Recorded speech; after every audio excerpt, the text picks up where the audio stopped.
and then I received a text saying that I have a order of removal, and if I don't turn in the children within 72 hours, that she was going to put an arrest warrant out for me.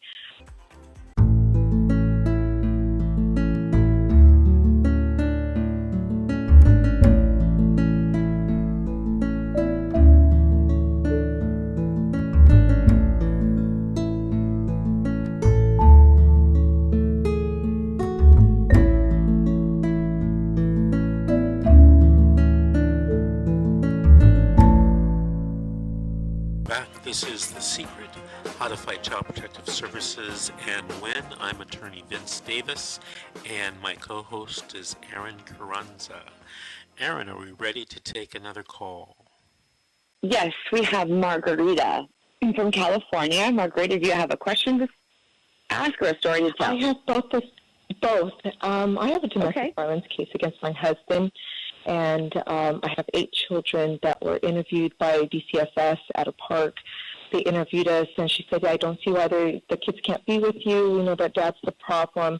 And all she did was to give me a piece of paper that said, make sure that you follow through with the restraining order and you don't have any contact with Dad. So I didn't, and we're homeless at the moment. And time went on, about actually less than a week. She was trying to come into the place that we were staying, which was an industrial area. So I had to take everything out because I had the city and the landlord trying to evict me before she was able to come. I then told her that I was on my way to Las Vegas to hopefully find a permanent place for my children. And she said, well, I'm not sure if that's going to be okay. Let me call my supervisor and I'll give you a call back. A few days went by, she didn't give me a call back, and then I received a text saying that I have a order of removal, and if I don't turn in the children within 72 hours, that she was going to put an arrest warrant out for me. She also filed with the police department 8 missing children, and when I called her, I asked her, why would you try to take the kids away from me, because we're the victims. And she said, well, because I didn't hear back from the DA when I called her 3 times, and the DA didn't call back, and you weren't communicating. And I said, I have texts and calls of all the times that we have talked and spoken and try to figure out where I'm going to go. And I said, and when I called you and told you that I was going to Las Vegas, you didn't tell me you can't go out of state. You didn't tell me you have to come back. I said I would have came back if you would have told me that. Well, I got the DA of my husband's domestic violence case to email her supervisor, letting them know that I've been cooperating the whole time. The detective also called her and said, no, at any point was she not cooperative. She's been cooperating and we've been communicating. Can you please drop the missing children's case? She said, no, that's part of our procedure. We're going to have all 8 children as missing until she turns them in. They made us get 2 B&Bs because my parents can't take the kids into my sister's house. So I had to get 2 different B&Bs, one for the 6 girls and one for the 2 boys. They now are telling me that I have a hearing on Wednesday, but at first they said, yeah, we want the kids to stay with you. We don't have a problem with you. We just want to make sure that Dad's not around. And I said, well, I don't even know where he's at. My attorney for the divorce can't even find him. And she said, well, it was a concern because I hadn't communicated with you. And I said, we're talking all the time. So I don't understand where she keeps saying that we're not communicating. Now I just don't know what happens at the hearing. Am I going to be able to get my kids back by that time? I don't understand why they were taken in the first place. Well, you haven't gotten any paperwork from the social worker explaining why they were taken, did you? No, I haven't. I just have the order of the removal. And where are the children right now? They're with my mom. The girls are with my mom at one of the Airbnbs, and my dad is with the 2 boys at another Airbnb. Supposedly, I couldn't put them all in one home because there were too many kids. Does the social worker know that they're with your parents? Yes. Okay. So I turned them in on Friday, and she said, okay, this will work for now. Okay.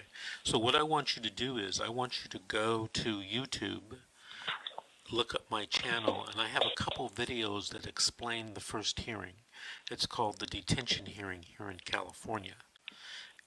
All right? Okay.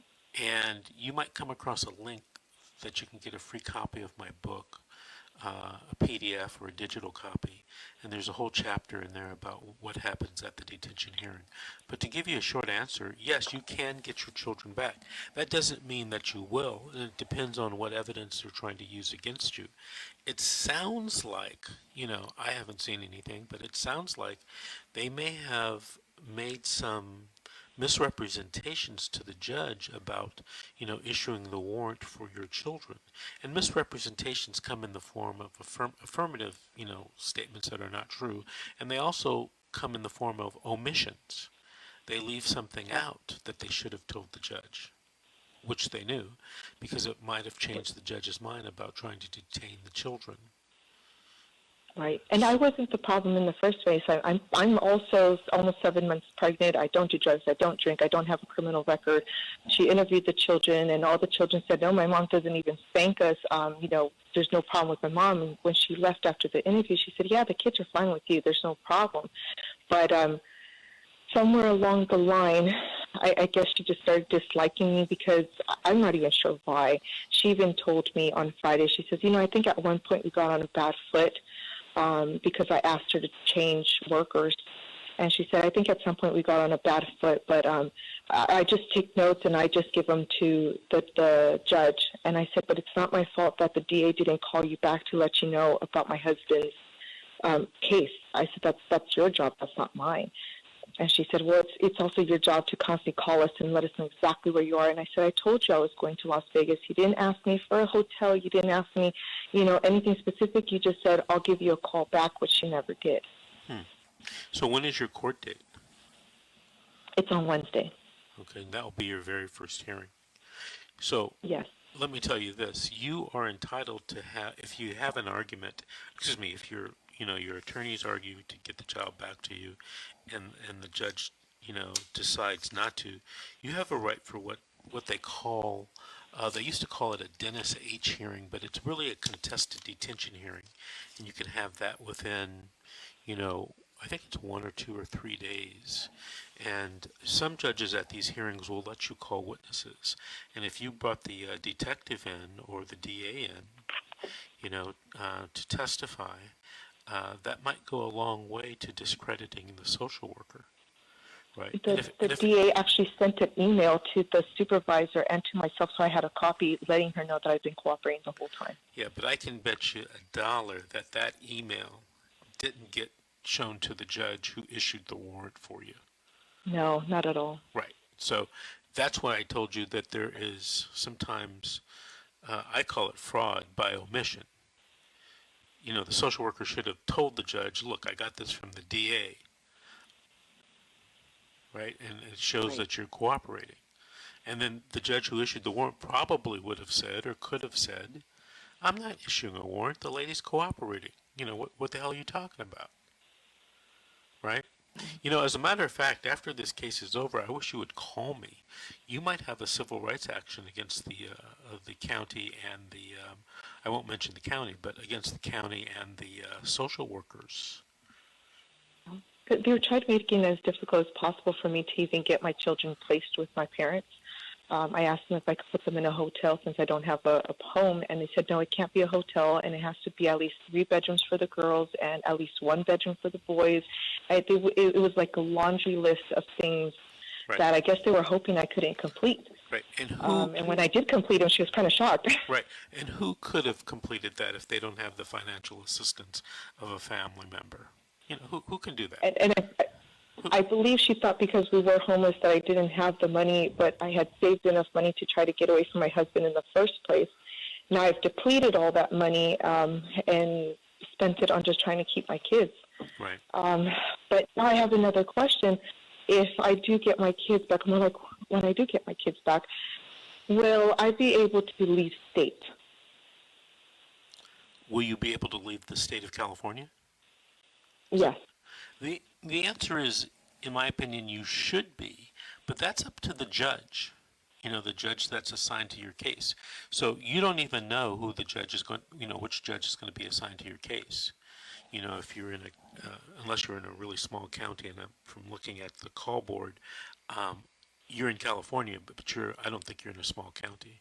So you don't No, even know. Yeah. So Los Angeles County. So you don't even know who the judge is going to be. There's probably 20 judges that could end up with your case, 20 different judges. So, but it's going to be up to that person, up to that judge, man or woman, who's going to make the decision about whether you can leave. I know, just from a judge's point of view, I'm going to guess that in a lot of circumstances, they're not going to want you to leave right away, right? Because you're going to be too far away. How are they going to investigate the case? How are they going to talk to those kids and, supervise them initially? But traveling to another state and going to live somewhere else, they call that the constitutional right of travel.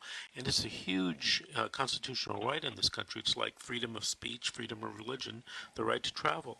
So before they can tell you you can't move initially or even in the future, that's something that you should be talking with your attorney about. All right. And when they get their own attorneys, how does that work? Will the attorneys kind of push them so they can give them back to me, or do the attorneys sometimes fight for them not to come back to me? Both. It depends on the attorney, the child's attorney. Okay. In my experience, I've come across some really family-oriented kids attorneys, and I've come across attorneys that I think that all they do is go with the social worker. So it just depends. It's like we were talking about before. There's good, there's bad, there's a lot in between. You just never know. Right. Right, and you don't even know what evidence they're going to present in front of the judge yet, because you haven't even seen what's called the detention package. Right? No, I haven't. Yeah. So you don't know what they're going to say. They might say, you're a convicted child molester, although that's probably not true. But you don't know what they're going to say. No. Right? Yeah, I hear you. Okay. Hey, Margarita, I want to thank you for calling and thank you for listening. In 3 or 4 weeks after you've been to court, call us and give us an update of what's happening in your case, okay? We're going to take a break right now for some more messages. This is The Secret, How to Fight Child Protective Services and Win.